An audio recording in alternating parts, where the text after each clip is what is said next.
This is Evelyn Carter. I'm calling regarding your interview this morning. Marcus stopped walking.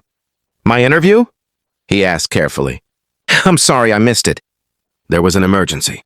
I understand if the position has been filled. There was a pause. A deliberate one. Mr. Hill, Evelyn said, before we talk about the interview, I want to ask you something else. Did you help a young woman with a flat tire this morning on 14th Street? Marcus blinked.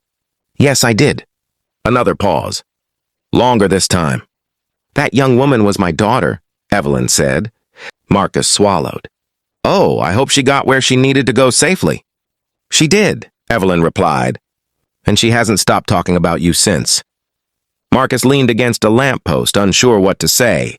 She told me you missed an important interview to help her, Evelyn continued. She told me you refused money. She told me you treated her like a human being when everyone else walked past.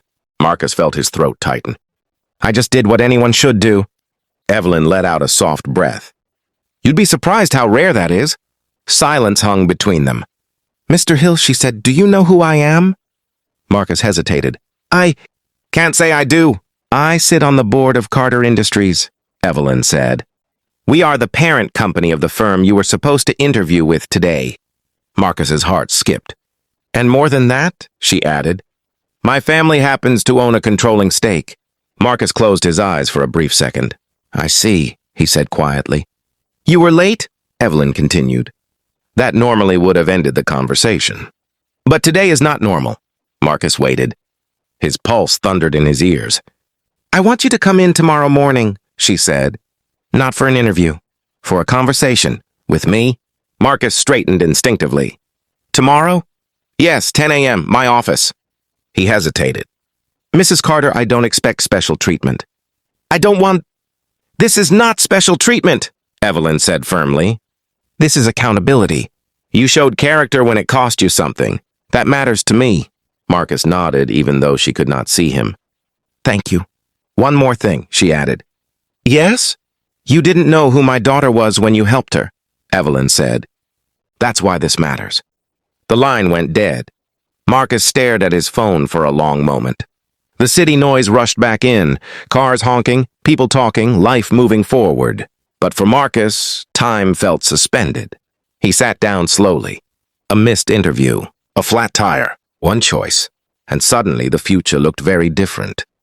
The next morning, Marcus stood across the street from Carter Industries, staring up at the glass tower that scraped the sky. Sunlight bounced off its surface, sharp and blinding.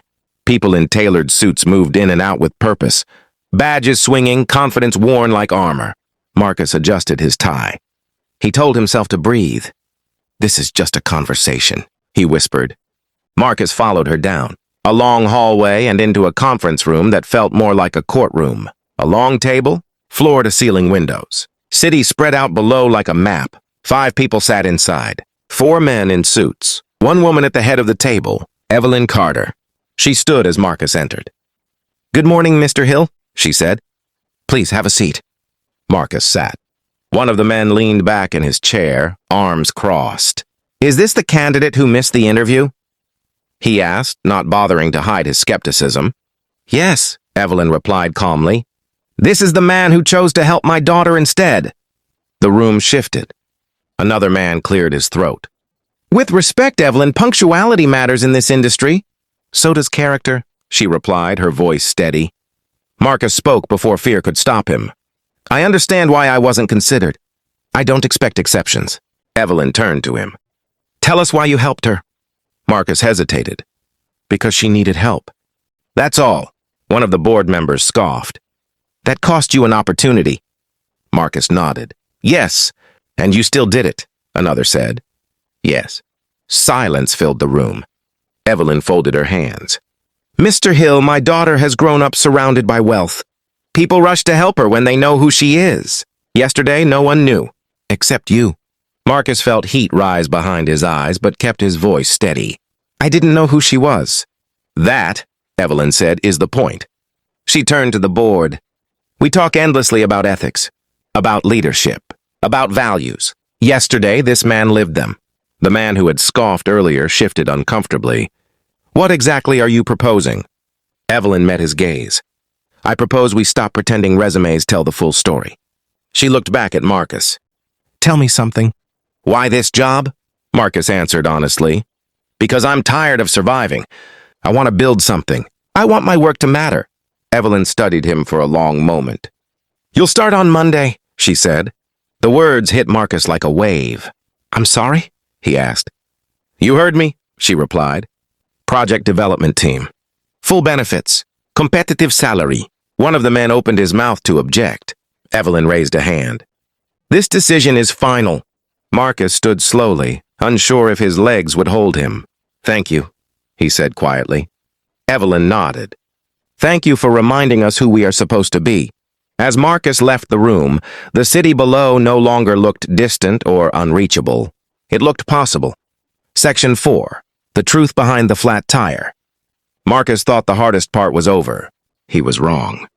By the end of his first week at Carter Industries, Marcus had learned two things very clearly. First, the building ran on unspoken rules. Who you talked to, where you sat, when you spoke. He listened more than he talked, worked harder than anyone expected, and stayed late without being asked. Lily's eyes softened.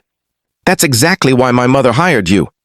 That word landed differently now. Hired, not rescued, not rewarded, chosen. There's something else, Lily continued.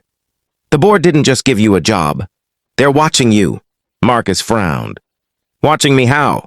My mother believes leadership shows itself under pressure, Lily said, and she believes people reveal who they are when no one's looking. Marcus thought about the tire, the cold, the missed interview. I didn't do anything special, he said. Lily smiled. You did something rare. The following week, Marcus was assigned to a project no entry-level hire should touch, a failing urban infrastructure initiative that Carter Industries had quietly abandoned. Busy work, one co-worker muttered. Dead project. But Marcus recognized the neighborhood immediately. It was where he grew up. Broken sidewalks, underfunded schools, promises made and forgotten. He stayed late again. And again. He rewrote proposals, called community leaders, found solutions that didn't look good on paper but worked in real life. One night, as he packed up, Evelyn Carter stood in the doorway of his office. You see it, don't you? She asked. Marcus nodded. They don't need saving. They need listening. Evelyn smiled. Exactly. What Marcus didn't know was that Evelyn had already made a decision. This wasn't just a job. It was a test. And Marcus was passing it without even trying. The room was full, but Marcus felt alone. He stood at the front of the boardroom, hands clasped behind his back, staring at a screen filled with maps, budgets, and timelines. Around the long table sat executives, investors, and city officials. People who usually talked about neighborhoods like his as numbers, as risks, as losses. Today they were listening. Go ahead, Mr. Hill, Evelyn Carter said calmly. Marcus took a breath. This project failed before because it tried to fix a community without knowing it, he said. We don't need luxury condos. We need safe streets, working schools, and jobs people can actually reach. One man frowned. And you think this will make money? Marcus nodded. Not fast, but sustainably. And when people trust you, they stay. Silence followed. Then one of the city officials leaned forward. You grew up there, didn't you? Yes, Marcus said. That's why I know it can work. Evelyn watched closely. This was the moment she had been waiting for. The vote was taken. Approved. Just like that, the project was alive again. Funded, backed, real. When the meeting ended, Evelyn asked Marcus to stay behind. You missed that interview for a reason, she said quietly once they were alone. Marcus smiled faintly. I'm starting to believe that. She handed him a folder. Inside was a contract, a new title, a new salary that made his breath catch. You've earned this, Evelyn said, and I want you to lead this initiative.